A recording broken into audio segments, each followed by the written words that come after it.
بسم اللہ الرحمن الرحیم۔ السلام علیکم۔ رمضان المبارک اللہ تعالیٰ کی طرف سے ایسا بابرکت مہینہ ہے جس میں ہر انسان اچھے اعمال اور دگنے اجر کی امید کیے ہوئے ہوتا ہے، مگر کیا آپ جانتے ہیں کہ ایسا کون سا شخص ہے جو اللہ کے اس بابرکت مہینے میں بھی اللہ کی رحمت سے محروم ہو جائے گا؟ محترم دوستو، اس بابرکت مہینے میں سب کی بخشش ہو جاتی ہے مگر 4 آدمیوں کی جن کی اللہ تعالیٰ بخشش نہیں کرے گا۔ پہلا وہ شخص جو ماں باپ کا نافرمان ہو، دوسرا وہ شخص جو شراب پینے والا ہو، تیسرا وہ شخص جو رشتہ داروں سے برا سلوک کرنے والا ہو اور رشتہ داروں سے قطع تعلق کرنے والا ہو، چوتھا وہ شخص جو کینہ اور بغض رکھنے والا شخص ہو۔ اس کی بخشش نہیں ہوگی جب تک کہ وہ معافی نہ مانگے۔ جب اللہ تعالیٰ کے حبیب کو جنت اور دوزخ کا منظر دکھایا گیا تو آپ صلی اللہ علیہ وآلہ وسلم نے دیکھا کہ ایک شخص زمین پر بیٹھا ہوا تھا اور فرشتے اس کے سر پر ایک پتھر مارتے تھے جس سے اس کا سر کچل جاتا تھا۔ جب پتھر فرشتے اٹھاتے تو سر ٹھیک ہو جاتا اور فرشتہ پھر اس کے سر پر پتھر دے مارتا۔ تو آپ صلی اللہ علیہ وآلہ وسلم نے پوچھا کہ یہ کون شخص ہے جس کو یہ عذاب ہو رہا ہے؟ تو آپ صلی اللہ علیہ وآلہ وسلم کو بتایا گیا یہ شخص عشاء کی نماز پڑھے بغیر سو جاتا تھا۔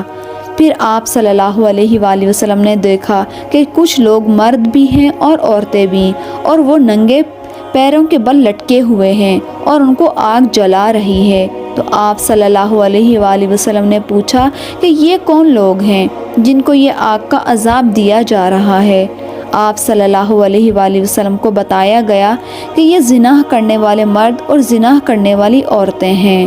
تو حضور صلی اللہ علیہ وآلہ وسلم کچھ آگے چلے تو دیکھا کہ فرشتے بہت سے انسانوں کے ہونٹوں کو کینچیوں سے ان کے جبڑوں کو چیر رہے ہیں۔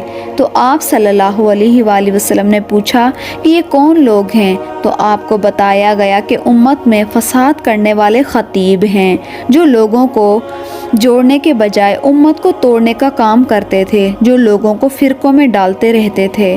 آپ صلی اللہ علیہ وآلہ وسلم کچھ آگے چلے تو دیکھا کہ ایک شخص کے ساتھ کھانا پڑا ہوا ہے لیکن اس کے ساتھ ایک گلی سڑی میت پڑی ہوئی ہے۔ تو وہ انسان اچھے کھانے کو چھوڑ کر میت کا گوشت کھا رہا ہے۔ تو آپ صلی اللہ علیہ وآلہ وسلم نے فرمایا کہ یہ کون ہے؟ تو فرمایا گیا کہ یہ غیبت کرنے والے ہیں جو لوگوں کی غیبت کرتے تھے۔ پھر حضور صلی اللہ علیہ وآلہ وسلم کچھ قدم آگے چلے تو دیکھا کہ ایک ایسا شخص ہے جو آگ کے انگارے کو خود اپنے ہاتھوں سے اٹھا کر کھا بھی رہا ہے اور چیخ بھی رہا ہے۔ تو آپ صلی اللہ علیہ وآلہ وسلم نے پوچھا کہ یہ کون لوگ ہیں؟ آپ صلی اللہ علیہ وآلہ وسلم کو بتایا گیا کہ یہ یتیم کا مال کھانے والے ہیں۔ آپ صلی اللہ علیہ وآلہ وسلم آگے چلے تو دیکھا کہ ایک آدمی کا پیٹ ہے اور پیٹ بہت پھولا ہوا ہے اور ایک سانپ اس کے پیٹ کے اندر اس کو کاٹ رہا ہے اور وہ تڑپ بھی رہا ہے اور چیخ بھی رہا ہے۔ تو آپ صلی اللہ علیہ وآلہ وسلم نے پوچھا یہ کون ہے؟ تو بتایا گیا کہ یہ سود کھانے والے تھے۔ اللہ تعالیٰ سے دعا ہے کہ اللہ تعالیٰ اس دنیا میں بھی ہر اس برے فعل سے ہمیں بچائے اور آخرت میں بھی اس عذاب سے بچائے۔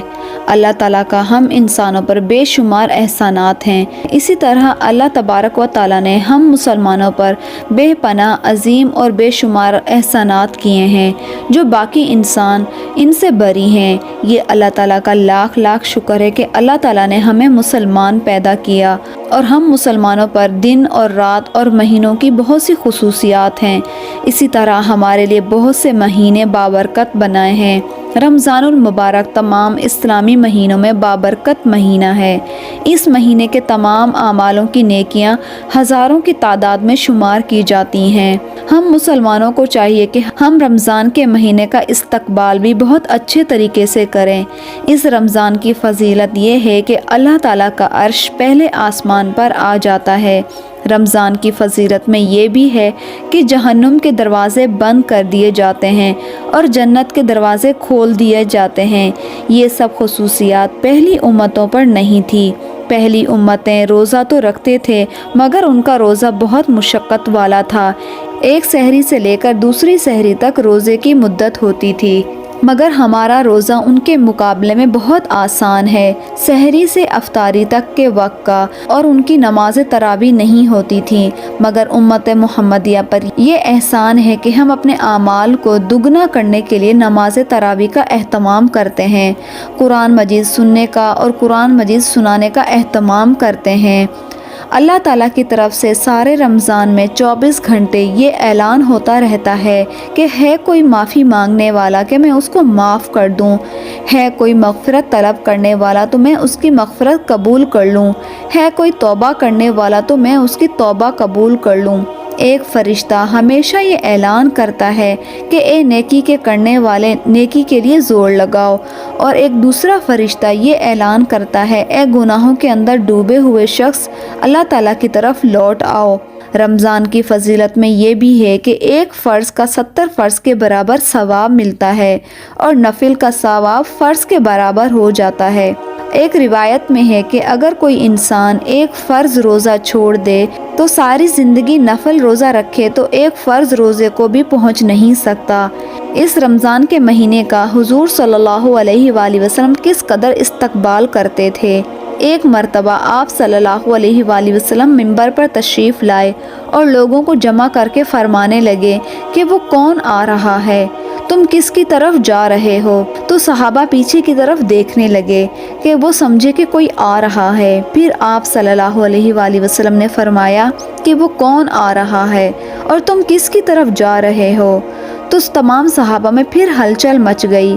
پھر آپ صلی اللہ علیہ وآلہ وسلم نے فرمایا کہ وہ کون آ رہا ہے اور تم کس کی طرف جا رہے ہو؟ تو حضرت ابو بکر صدیق رضی اللہ تعالیٰ عنہ کھڑے ہوئے اور فرمانے لگے میرے حضور، کیا کوئی اللہ کی طرف سے وحی ہوئی ہے؟ آپ نے فرمایا کہ نہیں۔ پھر حضرت ابو بکر نے فرمایا کیا کوئی دشمن مدینے کی طرف آ رہا ہے، ہم اس کی تیاری کریں؟ آپ صلی اللہ علیہ وآلہ وسلم نے فرمایا نہیں۔ پھر آپ صلی اللہ علیہ وآلہ وسلم نے فرمایا کہ بلکہ رمضان کا مہینہ آ رہا ہے۔ آپ نے اس کے فضائل سنائے اور اس کی برکتیں بتائیں کہ اللہ تعالیٰ جنت کے دروازے کھول دیتا ہے، جہنم کے دروازے بند کر دیتا ہے۔ جنت کی حوریں دعا کرتی ہیں کہ اے اللہ، اس مہینے رمضان میں روزہ رکھنے والے نیک بندوں کو ہمارے شوہروں میں شامل کر دے اور ان کے ذریعے ہماری آنکھوں کو ٹھنڈک فرما، اور شیطان کو بند کر دیا جاتا ہے۔ اسی طرح جو مسلمان روزہ رکھتا ہے تو اس انسان کے پچھلے سال کے گناہ جل جاتے ہیں۔ اسی طرح آخری روزہ آ جاتا ہے تو اللہ تعالیٰ فرماتا ہے کہ ان مزدوروں نے مزدوری کی ہے تو ان کو اس کا اجر ملنا چاہیے کہ انہوں نے دن میں روزہ رکھا، شام میں تراویح پڑھی، قرآن پاک کی تلاوت کی، ذکر و اذکار میں اپنے آپ کو اس مہینے میں مشغول رکھا، تو ان تمام مہینے میں جو عبادات کی ہیں اس کا اجر تو ان کو ملنا چاہیے۔ تو اللہ تعالیٰ فرمائے گا کہ اس سارے مہینے کی برکت سے ان کے تمام گناہ معاف کر دیے جاتے ہیں اور ان کے اعمال کو دگنا کر دیا جاتا ہے۔ سبحان اللہ۔ تو محترم دوستو، رمضان کا استقبال کرنے کی ضرورت ہے۔ اس مہینے کی آمد سے پہلے اس کا انتظار کریں اور اس بابرکت مہینے میں عبادات کریں۔ اللہ تعالیٰ ہم کو اس رمضان کی آخری شب میں معافی فرما دے اور اللہ تعالیٰ ہمیں اس تمام مہینے میں نیک اعمال کرنے کی توفیق عطا فرمائے۔ آمین۔